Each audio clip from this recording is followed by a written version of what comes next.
Soldering और brazing में difference देखेंगे। पहले सोल्डरिंग पढ़ेंगे। तो सोल्डरिंग में एप्लीकेशन वाइज देखते हैं।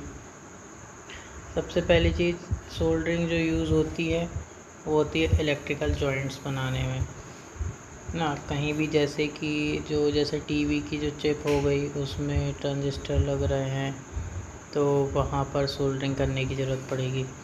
तो सोल्डरिंग करने के लिए क्या होता है, एक फिलर मटेरियल की ज़रूरत पड़ती है जो वायर्ड फॉर्म में रहता है, रोल रहता है।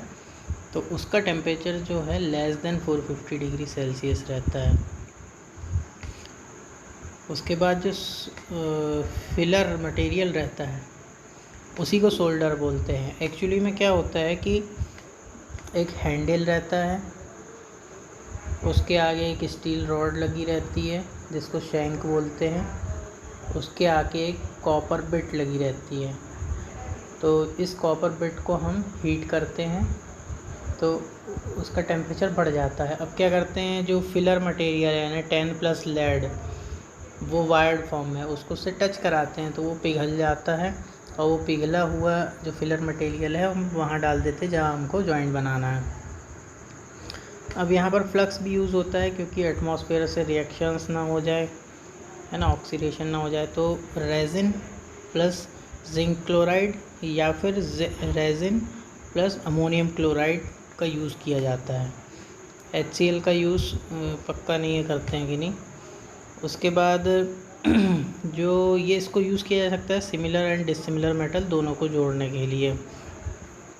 अब यहाँ पर जो अपन वायर यूज़ कर रहे थे सोल्डर के फॉर्म में, तो वो जो वायर है टिन और लेड से बना हुआ, अगर उसमें लेड 38% है और टिन 63% है तो वो सॉफ्ट सोल्डर कहलाएगा। मतलब लेड का परसेंट बढ़ेगा तो वो हार्ड होता है, ठीक है। उसके बाद अगर मीडियम 50% लेड है और 50% टिन है तो वो मीडियम सोल्डर कहलाएगा। अगर 70% लेड है और 30% टिन है तो वो प्लम्बर सोल्डर कहलाएगा, जो कि ज़्यादा यूज़ नहीं होता है। मेन ये इलेक्ट्रिक जॉइंट्स के लिए यूज़ होता है। तो अगर 58% लेड है और 42% टिन है तो इलेक्ट्रीशियन सोल्डर कहलाएगा। अब जो वो टॉर्च बताया था कि एक पीछे हैंडल होता है, उसके आगे शैंक होता है स्टील का, उसमें कॉपर बेट लगी रहती है, उसको सोल्डरिंग आयरन नाम से बोलते हैं। तो एक ऑर्डिनरी सोल्डरिंग आयरन भी रहता है और एक इलेक्ट्रिक सोल्डरिंग आयरन भी रहता है। ऑर्डिनरी सोल्डरिंग आयरन में क्या रहता है, जो कॉपर बेट है वो क्यूबाइड फॉर्म में रहती है। और इलेक्ट्रिक सोल्डरिंग आयरन में क्या होता है, जो कॉपर बिट रहती है वो ऐसी पैनी सी लंबी सी होती है ताकि वो छोटी छोटी जगह पे घुस के जॉइंट कर सके। अब हम ब्रेजिंग देख लेते हैं जल्दी से। ब्रेजिंग का मेनली यूज़ किया जाता है पाइप फिटिंग्स में, ठीक है। तो एप्लीकेशन वाइज डिफरेंस हो गया। दूसरी चीज़, इसमें जो फिलर मटेरियल यूज़ होता है उसका जो टेम्परेचर रहता है 430 डिग्री सेल्सियस से ज़्यादा ही होगा। तो फिलर मटेरियल होता क्या है, सवाल ये उठता है। तो जो फिलर मटेरियल होता है उसको यहाँ स्पेल्टर बोलते हैं। तो एक ट्रिक बनाई है ZCS। तो जिंक, कॉपर एंड सिल्वर जो रहता है उसका मिलके स्पेल्टर बनता है। अब यहाँ पर क्या है, इस चीज़ को ध्यान देना कि सिर्फ स्पेल्टर नहीं, एक हम क्या करेंगे, एक लेप बनाएंगे, एक मिक्सचर बनाएंगे। किस किस का, स्पेल्टर का, बोरैक्स का और वाटर का।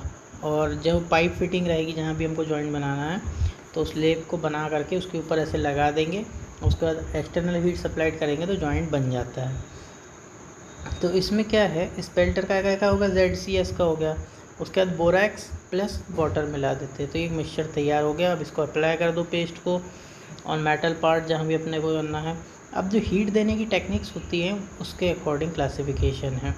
तो यहाँ पर ब्रेजिंग टॉर्च बोल रहे थे, वहाँ पर क्या बोल रहे थे, सोल्डर बोल रहे थे, यहाँ ब्रेजिंग टॉर्च बोल रहे हैं।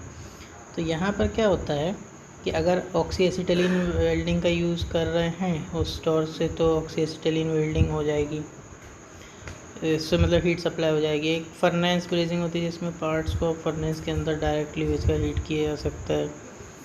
तीसरा इलेक्ट्रिक ब्रेजिंग होती है, इलेक्ट्रिसिटी के थ्रू हीट दी जाती है। एक डिप ब्रेजिंग होती है जिसमें कि साल्ट वाटर के मिक्सचर में उसको डुबाते हैं, तो वाटर एब्जॉर्प्शन के बाद कुछ देर बाद वो सूख जाता है, जॉइंट बन जाता है। और दोनों में कंपैरिजन में मेनली बात की जाए तो जो अपना ब्रेजिंग रहती है वो स्ट्रॉन्गर जॉइंट क्रिएट करती है एज़ कंपैरिजन टू सोल्डरिंग।